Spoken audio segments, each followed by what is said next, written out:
नमस्कार, राधे राधे। अहोई अष्टमी व्रत कथा। एक समय की बात है, एक साहूकार था जिसके 7 बेटे और 7 बहुएं थी। इस साहूकार की एक बेटी भी थी।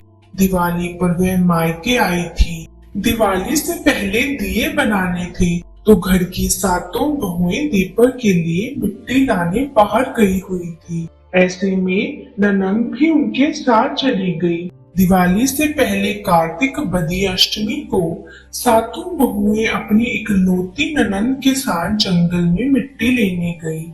यहाँ से वह मिट्टी खोद रही थी, वहीं पर स्याऊ सेहे की मान थी। अचानक धोखे में मिट्टी खोदते समय ननंद के हाथ से सेही का बच्चा मर गया। इससे स्याऊ को गुस्सा आया और स्याऊ ने कहा कि मेरे बच्चे को तूने मारा, अब मैं तेरी कोख बांधूंगी। तब ननंद अपनी 7 भाभियों से ये प्रार्थना करती है कि तुम में से कोई मेरे बदले अपनी कोख बंधवा ले। सभी भाभियों ने अपनी कोख बंधवाने से मना कर दिया, लेकिन छोटी भाभी सोचने लगी, अगर मैं कोख ना बंधवाऊंगी तो सासू जी नाराज होंगी। ऐसा सोचकर ननंद के बदले छोटी भाभी ने अपनी कोख बंधवा ली। उसके बाद जब उसे जो भी बच्चा होता वह 7 दिन बाद मर जाता। एक दिन साहूकार की स्त्री ने पंडित जी को बुलाकर पूछा कि क्या बात है, मेरी इस बहू की संतान 7वें दिन क्यों मर जाती है। तब पंडित जी ने बहू से कहा कि तुम काली सुरही गाय की पूजा किया करो। उन्होंने बताया कि दरअसल काली गाय स्याऊ माता की भाईली है। वह तेरी कोख छोड़े तो तेरा बच्चा जिएगा। छोटी बहू ने पूरी लगन से गाय की सेवा की। वो गौ माता के उठने से पहले ही वहां की सफाई कर जाती थी। एक दिन गौ माता बोली कि मेरे जागने से पहले कोई रोज मेरी सफाई कर जाता है, सो आज मैं देखूंगी।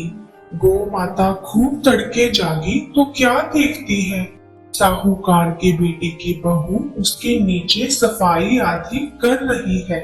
इससे गौ माता प्रसन्न हुई और बोली कि मैं तुझसे प्रसन्न हूँ, तुझे जो चाहिए वो मांग ले।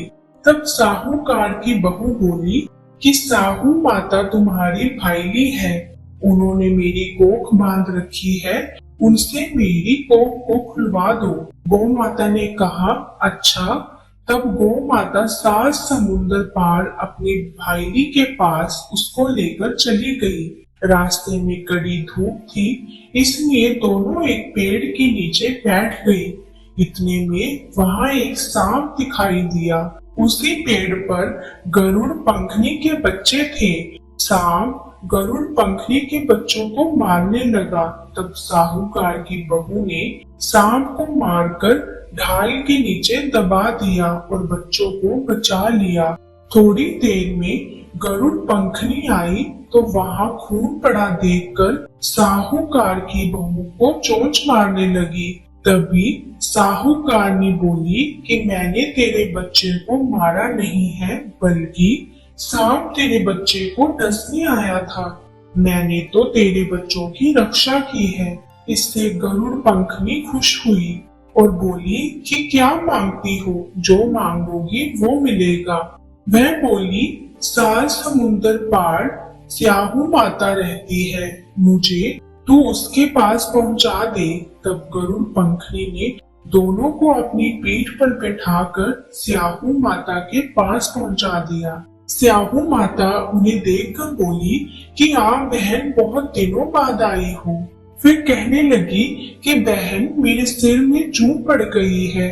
तब सुरही के कहने पर साहूकार की बहू ने सिलाई से उसकी जुएं निकाल दी। इस पर स्याहू माता प्रसन्न होकर बोली कि तेरे 7 बेटे और 7 बहुएं हो। साहूकार ने बोली कि मेरा तो एक भी बेटा नहीं, 7 कहाँ से होंगे। स्याहू माता बोली वचन दिया, वचन से फिरूं तो धोबी के कुंड में कंकरी हूँ। तब साहूकार की बहू बोली, माता, मेरी कोख तो तुम्हारे पास बंद पड़ी है। इस पर माता ने कहा कि जा, तेरे घर में तुझे 7 बेटे और 7 बहुएं मिलेंगी। तू जाकर उचमान करना, 7 अहोई बनाकर 7 कढ़ाई करना। वह घर लौट कर आई तो देखा 7 बेटे और 7 बहुएं बैठी थी। वह खुश हो गई। उसने 7 अहोई बनाई, 7 उजमान किए, 7 कढ़ाई की। दिवाली के दिन जेठानियां आपस में कहने लगी कि जल्दी जल्दी पूजा कर लो, कहीं छोटी बहू बच्चों को याद करके रोने न लगे। काफी देर तक रोने की आवाज नहीं आई तो जेठानी ने बच्चों को भेजा।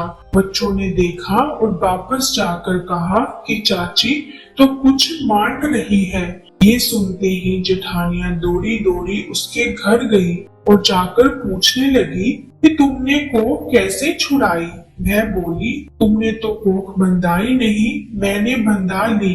अब स्याहू माता ने कृपा करके मेरी कोख को खोल दिया है। स्याहू माता ने जिस प्रकार उस साहूकार की बहू की कोख खोली, उसी प्रकार हमारी भी खोलिए और सबकी खोलिए, सभी की संतान की रक्षा करना। जय अहोई माता की।